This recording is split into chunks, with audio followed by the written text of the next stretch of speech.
मुख्यमंत्री हेमंत सोरेन जी, मुझे तो कभी कभी तरस आता है आप पे कि आप प्रदेश के मुख्यमंत्री हैं। और जो मुख्यमंत्री होता है वो किसी जाति का नहीं होता है, किसी मजहब का नहीं होता है, किसी संप्रदाय का नहीं होता है। लेकिन लगातार आप जो हैं, जब भी जरूरत पड़ता है, जाति आधारित मुख्यमंत्री बन जाते हैं, धर्म आधारित मुख्यमंत्री बन जाते हैं, संप्रदाय आधारित मुख्यमंत्री बन जाते हैं। मैंने देखा कि जब ईडी के द्वारा आपकी गिरफ्तारी की बात चल रही थी तो आपने गोंडा थाना में SC/ST के तहत आपने ईडी के अधिकारियों के ऊपर केस करने का काम किया। उस समय एक आप आदिवासी बन गए थे।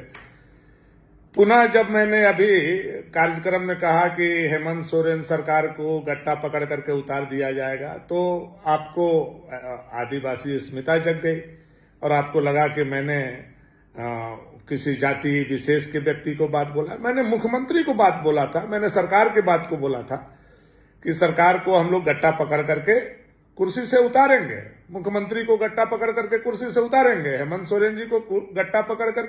अब आप इतना भी बर्दाश्त नहीं कर पा रहे हैं तो ये तो ताज्जुब की बात है। आपने मेरे खिलाफ आज SC/ST एक्ट में मिथिलेश ठाकुर जी को बोल करके जो केस करवाने का काम किया है, मैं समझता हूं ये एक मुख्यमंत्री के लिए बहुत ही छोटा हरकत है। शासन प्रशासन आपके हाथ में है और राजनीति में चुनौतियां मिलती हैं। सामने वाला आपको चैलेंज करेगा, आपको चैलेंज को स्वीकार करना चाहिए। हम लोग आपको उतारने का प्रयास करेंगे, आप कुर्सी पर बने कैसे रहें इसके लिए प्रयास करें। आप मुकदमा करवाते हैं, मिथिलेश ठाकुर जी को बोलते हैं, मिथिलेश ठाकुर किसी और को बोलते हैं, फिर मेरे ऊपर SC/ST का केस आज आपने करवाने का काम किया थाना में। क्यों भाई? कि ये गट्टा पकड़ करके उतारने का बात कर दी। इसमें कहाँ SC/ST लगता है? ठीक है, हो सकता है आपके पास सत्ता है, शासन है, आप हमें कल गिरफ्तार भी करवा लें, लेकिन जवाब तो झारखंड की जनता पूछेगी कि जब 6,000 से लेकर के 8,000 महिलाओं का बलात्कार हो रहा था, उसमें SC/ST का भी महिलाओं का बलात्कार हो रहा था, तो क्या सरकार के ऊपर बलात्कार के मुकदमे के लिए SC/ST के तहत केस किया जाए या बलात्कार का केस किया जाए? इतनी हत्याएं हो रही थी तो क्या सरकार के ऊपर 302 का केस किया जाए? इतनी डकैती, चोरी, अपराध, मार पीट, छीना झपटी हुआ तो क्या सरकार के ऊपर केस किया जाए? तो इस सब का जवाब भी आपको देना चाहिए। ये जो अपराध बढ़ा हुआ है उसके लिए भी सरकार दोषी है। अब ये बात अगर कोई बोले तो आप उसको SC/ST में फंसाइएगा।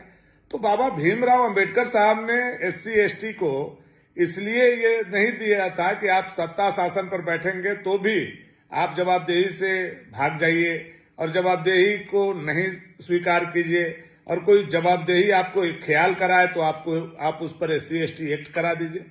मुख्यमंत्री जी, कहीं से भी ये उचित नहीं है। मैं मानता हूं आप मुख्यमंत्री हैं और मैं विपक्ष में हूं, और विपक्ष का काम है सत्ता को चुनौती देना, सत्ता को घेरना। कल आप विपक्ष में थे तो यही काम आपने किया था, लेकिन आप इतना कमजोर हो जाएंगे कि एक विधायक के ऊपर SC/ST का केस मंत्री से बोल करके करवाएंगे। मैं कभी आपसे उम्मीद नहीं करता था। मैं यह समझता था कि आप एक राजनीतिक व्यक्ति हैं, गुरुजी के पुत्र हैं, हमारे मित्र रहे हैं, तो बेशक आपके अंदर भी आमने सामने लड़ने की क्षमता होनी चाहिए। जाति, जब व्यक्ति पद पर बैठ जाता है, चाहे वो विधायक हो, मंत्री हो, मुख्यमंत्री हो, तो वो जाति से ऊपर हो जाता है, वो समाज का व्यक्ति हो जाता है। लेकिन आप ऐसा काम करेंगे, मुझे देख करके सुन करके बहुत ताज्जुब हुआ। मैं आपके इस घटना का काफी निंदा करता हूं और पुनः मैं कहता हूं कि आपको हम लोग इंडिया अलायंस के सरकार को हम लोग और जनता मिल करके सत्ता से बेदखल करेंगे, करके रहेंगे। इस बात को कान खोल करके आप सुन लीजिए। बहुत बहुत धन्यवाद आपको।